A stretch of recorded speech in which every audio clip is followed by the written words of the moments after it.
Okay, now this is what we call the bad boys tank, and now I call it that because these guys in here will eat other fish. Anything smaller than them basically will go in their mouth and it just disappears. And what we have here is we have a few pelagics swimming around the top. We have some yellow-eyed mullet. These are sweep, which are similar to the blue mau-mau, but they're a dark grey fish. The little fella with the stripes on him over there is a kahwai. When he first came into us at around about 10 mils long, he was black and white striped. And we thought he might have been a juvenile kingfish, but no, he's turned out to be a kahwai. Apparently the juvenile kingfish have a yellow tail to start with. Right, we're going to feed the tank now. Yep.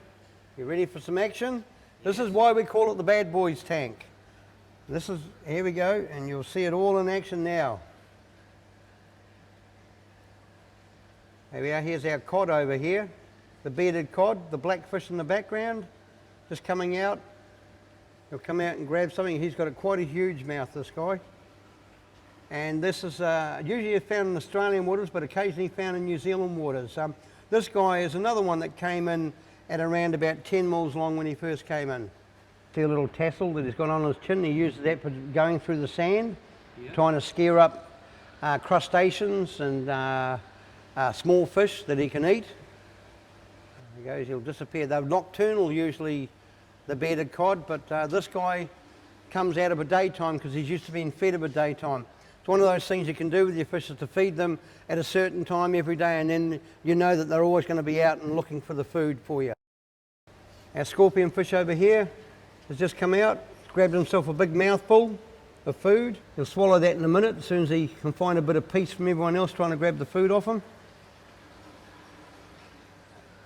And if you grab hold of these things when they're on your fishing line, the scorpion fish, you can end up with quite a painful stab wounds in your hand.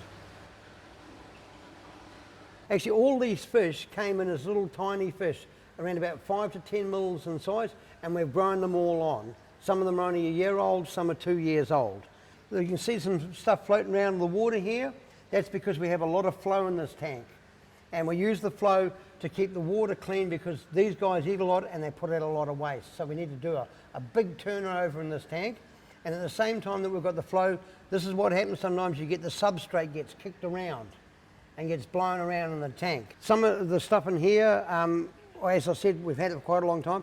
There's a lot of live rock in this tank, and that's the coral rock, and that's this rock at the back with all the holes all the way through it, because we need a lot of bacteria in this tank to be able to keep this water quality up and keep it clean all the time.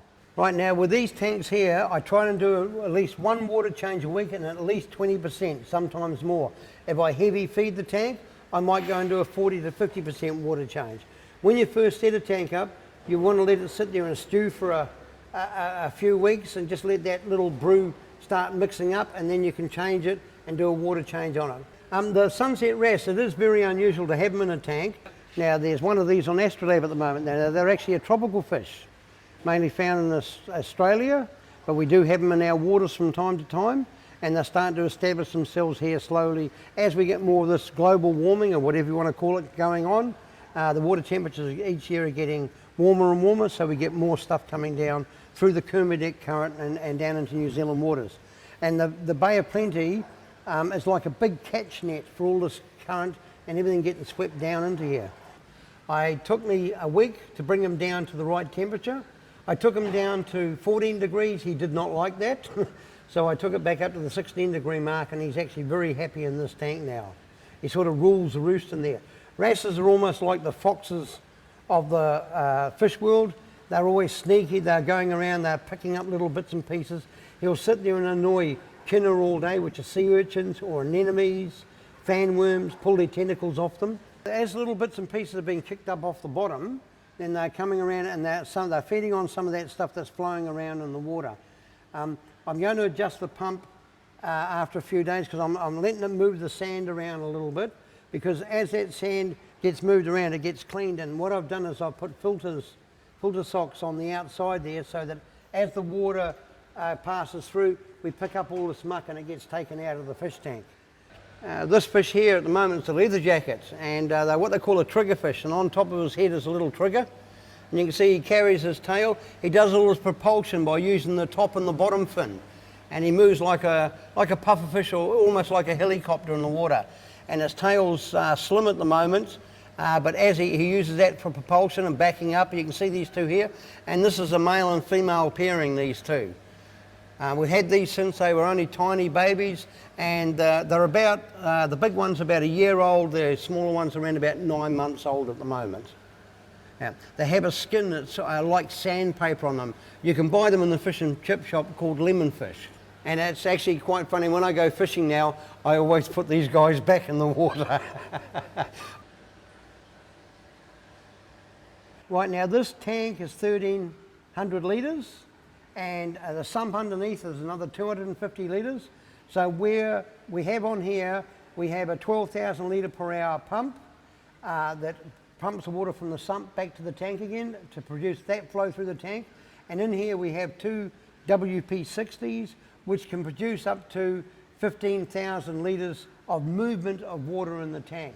And as you see, the fish will usually swim around in one direction because the water is doing a circulation in the tank.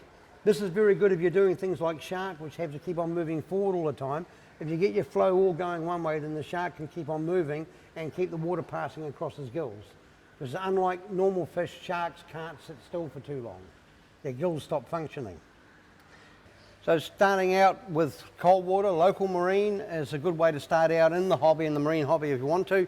And you can catch a lot of these fish by hook off the walk. You take the barb off the hook, you can bring them up and set your tank up, and basically it's a fish only tank to start off with. Some of the fish too, don't forget, are covered by the quota system, so there is a legal limit to the sizes that some of these fish can be taken at.